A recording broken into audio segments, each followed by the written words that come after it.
What's up, movie fam? Dad and Daughter Movie Reviews. In today's episode, we're reviewing The Strangers. This is the original Strangers that came out, not the Strangers Chapter 1 that was recently released, or the Strangers Pray at Night, but the original Strangers. We're at a secret location here at our fishing cabin. So we watched both these movies that we're going to review up here, which was kind of cool, created a little bit different atmosphere than necessarily being in town, in the suburbs, whatever. So that was also cool to add that kind of to this. Personally, for me, this is a movie I'm a huge fan of. When I first saw it, I really liked it. That was done really effectively. It's a very simplistic movie. It doesn't have a whole lot of characters, a whole lot of stuff necessarily going on, not a lot of different locations and whatnot. But I think it's done really, really well and really effective in that simple kind of manner. You know, it creates this claustrophobia, this, you know, sense of urgency of, you know, being trapped in your own home or a vacation home or somewhere you're renting, and having someone, you know, kind of try and break in. I think that that's something that most people sort of have a fear of, and I think because of that, this movie really works. It's very effective. Liv Tyler does a great job. I think she's, you know, fantastic in her role in this movie, and you know, I think because it goes the way that it goes, and you don't really necessarily have that satisfying ending. It's just kind of, it seems so random, and you don't really know what's going on. I think that that also adds to the mystery and intrigue of the movie. What do you think?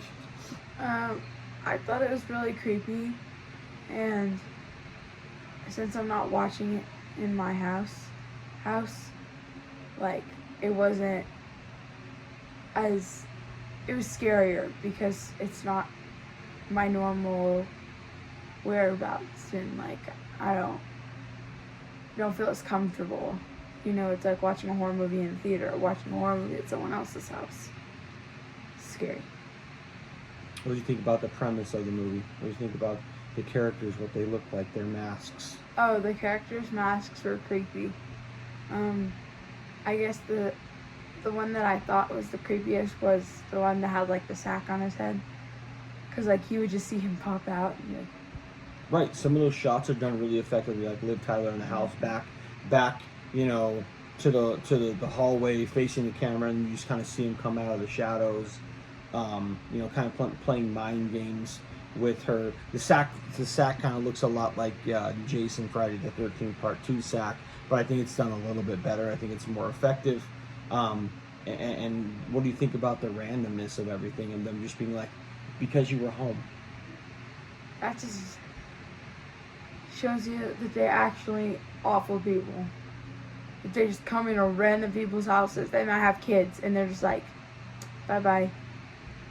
Right, I think there's a realistic vibe to this one, right?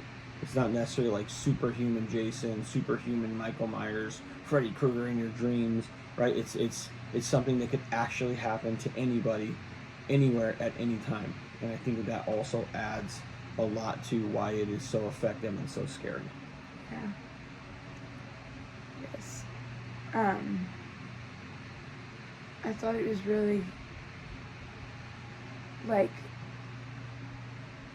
I didn't understand what was happening at the beginning, and then, like, she came to the door, and then left, and then he left, and then she came to the door again, and then I was like, uh-oh, okay, something's gonna happen with her. And then there's two other people that showed up, and then, like, just the randomness of it. Like, I was sitting there like, okay, we're gonna get this. Why are they doing this ending? And someone's gonna come and save them. Nope. Nah. And they do this bounce back, right?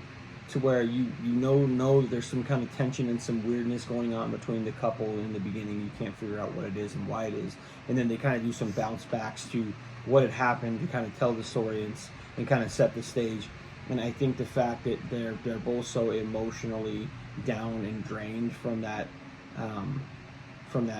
episode, or from that, you know, kind of issue or whatever, I think that also, you know, works against them, because they're not as sharp as they normally would be. They've been drinking, you know, they're not paying attention, and it's like full of fight and whatever, as somebody who maybe isn't as down and didn't spend an evening at at a wedding drinking. So I think that also adds to it. I think that as far as that goes, there's a lot of brilliant storytelling and writing in the fact that if you pick up on those little nuances, it really makes the movie kind of what it is. So for us, I 2 thumbs up from me from The Strangers. What do you think? Do you suggest it to somebody who hasn't seen it? Yeah, watch it.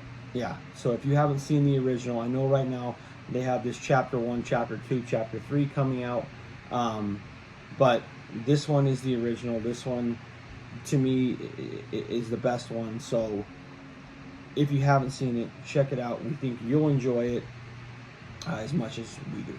So that's it from us. Give the video a thumbs up. Subscribe to the channel if you want. Leave a comment in the section below letting us know what you think about The Strangers. And until the next one, we're out of here.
Because you were home.